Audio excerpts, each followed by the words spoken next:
Hello everyone, this is Urvashi Chauhan and you are watching Courts Today by Livelaw, your one-step destination to all legal developments in the country. Let us start.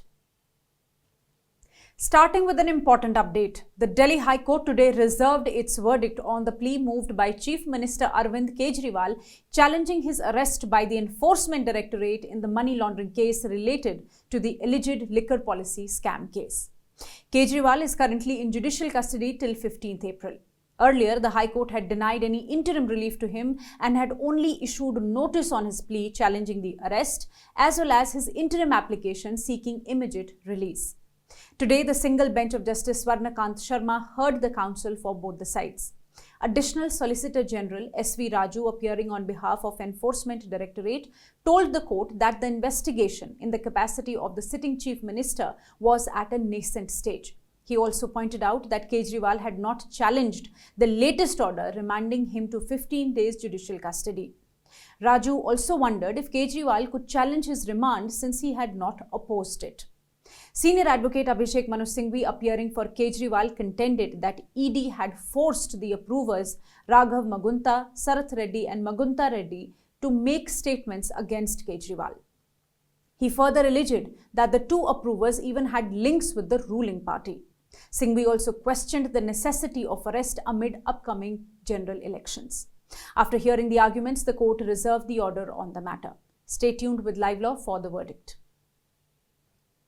The next important update is coming from the Supreme Court. In the dispute relating to the rift in the Nationalist Congress Party, the Sharad Pawar group has approached the Supreme Court alleging that the Ajit Pawar group, which is now officially recognized as the NCP by the Election Commission of India, has not complied with the court's direction to publish disclaimers in all their advertisements. If you remember, last month, the bench of Justices Suryakant and K.V. Vishwanathan had given an interim direction while hearing an SLP filed by the Sharad Pawar group challenging the Election Commission's decision to officially recognize Ajit Pawar group as the real NCP. The court had directed the NCP to issue a public notice in the newspapers with Marathi, Hindi and English editions notifying that the allocation of the clock symbol was sub judice before the top court and the respondents had been permitted to use the same subject to the final outcome of the court proceedings. Today, an urgent mentioning was made by senior advocate Abhishek Manu Singhvi, appearing for the Sharad Pawar group.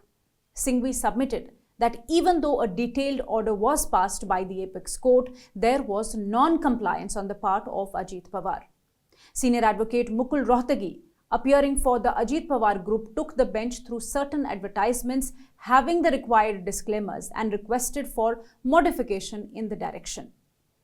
But Justice Kant made it clear that the court was confident with the order passed and that has to be complied with. The bench also added that nobody has a right to deliberately misconstrue the court's order and has listed the application for tomorrow.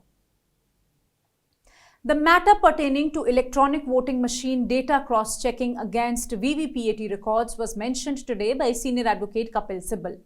The matter was mentioned before Justice Sanjeev Khanna, who was heading a special bench today along with Justice M.M. Sundaresh and Justice Bela M. Trivedi. The petitions were otherwise supposed to come up today but were not listed since Justice Khanna was heading a special bench. The court today said that the matter will now be heard after 2 weeks. In a related update, the DMK party has approached the Madras High Court questioning the design of the new M3 electronic voting machines for the upcoming Lok Sabha elections. The plea has expressed concerns about the placement of voter verifiable paper audit trail, that is VVPAT, between the balloting unit and the control unit, saying it could lead to errors and unfair practices during voting. They argue that this setup goes against the conduct of election rules, which require the balloting unit and control unit to be directly connected. The plea states that placing the VVPAT printer in between could affect the integrity of the voting process, as it would rely on the printer to record votes, potentially allowing for corruption of data. Additionally, it has been stated that there are no clear guidelines for counting the printed paper slips, leaving too much discretion to the returning officer. The DMK has thus asked the court to direct the Election Commission of India to establish clear procedures for approving EVMs and to ensure that the printer is not placed between the balloting unit and the control unit as per the existing rules. The Tamil Nadu government has filed an original suit before the Supreme Court against the union government, claiming that the union is withholding the relief funds for natural calamities.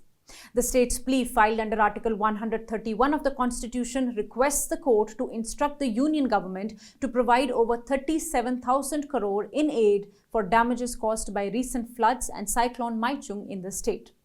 The state government also seeks an ex parte order for interim relief, directing the union to release a sum of 2,000 crores to the state as an interim measure. The state argues that there has been an unreasonable delay by the Ministry of Home Affairs in convening a high-level committee meeting to approve the relief amount from the NDRF and release the funds to Tamil Nadu, hindering the state's development and causing mental distress and hardship to its affected citizens who are awaiting relief measures. They assert that all necessary formalities have been completed as per guidelines, so there was no valid reason to delay disbursement of funds.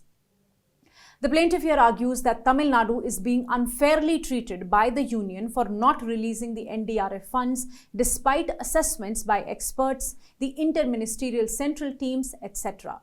This differential treatment, it says, amounts to class discrimination and violates the National Disaster Management Policy, financial relations, and the federal nature of tax division by favoring some states over others.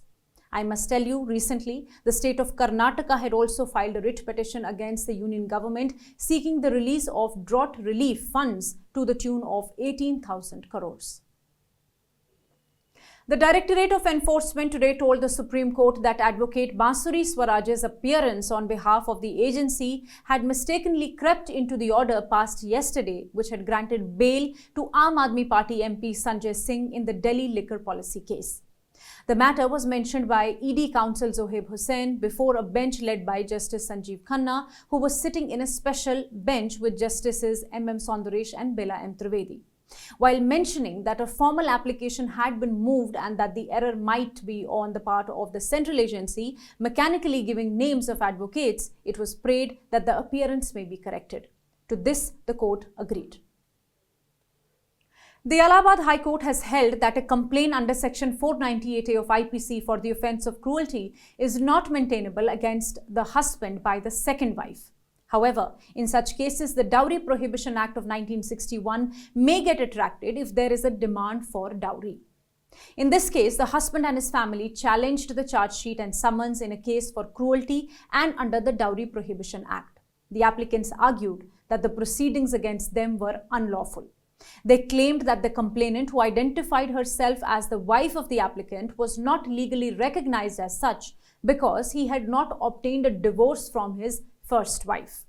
Therefore, they argued that prosecution against the husband was not valid at the instance of the second wife. On the other hand, the counsel appearing for the state argued that for Section 498A of IPC as well as for Dowry Prohibition Act, strict interpretation regarding the validity of marriage should not be made and liberal consideration should be given to those persons who contracted for marriage and are cohabiting together. The court observed that if the first wife is alive, a marriage with another woman cannot be considered valid. The second wife cannot maintain a complaint under Section 498A IPC, as such marriage is null and void in the eyes of law. So far as an offence under Dowry Prohibition Act was concerned, the court noted that the main ingredients were in giving, taking or demanding dowry by any person.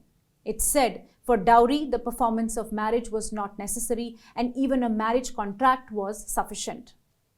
Thus, the court quashed the proceedings under Section 498A of IPC. However, the proceedings under Dowry Prohibition Act were maintained and hence the plea was partly allowed. Thank you for watching. If you wish to know more details about the cases I mentioned here, you can visit our website at www.livelaw.in. Stay ahead with quick legal updates only on Live Law.